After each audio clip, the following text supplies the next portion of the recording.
Mini episode 1494 of the FDH Lounge is brought to you by Sportsology, delivering unconventional columns and webcasts about sports, TV, music, movies, and more. Follow them on the web at sportsology.com. The FDH Lounge. You'll want to schedule your life around it.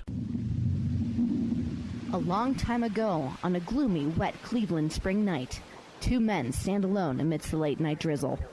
Their voices echo across the vacant station parking lot as they debate the merits of the great American radio show that have been missing for far too long. On that night, an idea was born. That idea became the FDH Lounge.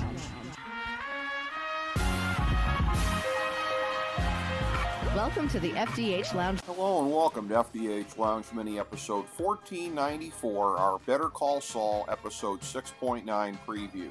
I'm FDH Managing Partner Rick Morris here with our top 5 notes of interest about the second episode of the second half of the final season.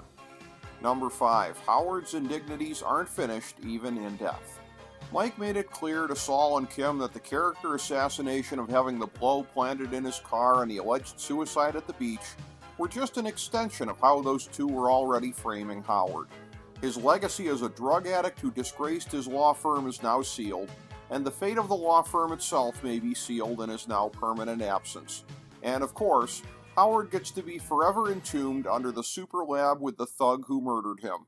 Of all the words that apply to his fate, namaste is not one of them. Number 4. The Sandpiper settlement hasn't been front of mind for anyone since Howard took his ill-advised visit to Saul and Kim's apartment, but the money will now be coming to the grifters who set that endgame in motion. How will Saul and Kim deal with what they now know to be blood money, considering the ultimate consequences of what they did to Howard? Number 3. Right up to the moment that Gus found Chekhov's gun in the darkness of the super lab, Lalo was running rings around his operation. From pulling the guards around Saul and Kim to overcorrecting to send Mike over to Saul's place after Kim's failed assassination attempt, Lalo was outthinking Gus and Mike by a wide margin, and realistically, Gus only survived by getting very lucky. Mike's cautionary note to Gus about how all that went was very justified, and we may be getting a look at lessons learned that helped Gus launch his big attack on the cartel years later. Number 2.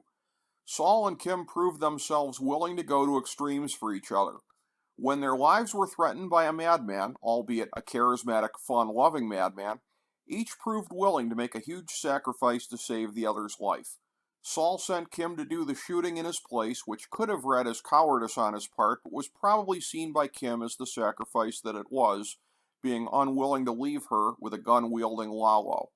And while Saul left it unsaid because he had to, Kim had the option of leaving and saving her own skin, but she didn't.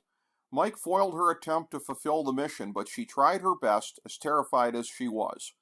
Ironically, for an event that allowed them to demonstrate push-comes-to-shove loyalty in a way that most married couples never face, it seems that it's almost inevitable that it will factor into their endgame. Number 1. Kim survived the moment of doom heading up to Gus's doorstep, gun in hand, in a moment that echoed Walt coming after the Chicken Man early in Breaking Bad Season 4. Watching that scene, knowing that Kim was heading into a heavily armed compound, it was easy to imagine that this would be the long-speculated end for this beloved character. She survived, but how much of the person that she was before will survive the events of that horrible night? Everything that she and Saul were doing to Howard they could justify by rationalizing that he would land on his feet like the true son of privilege that he always was.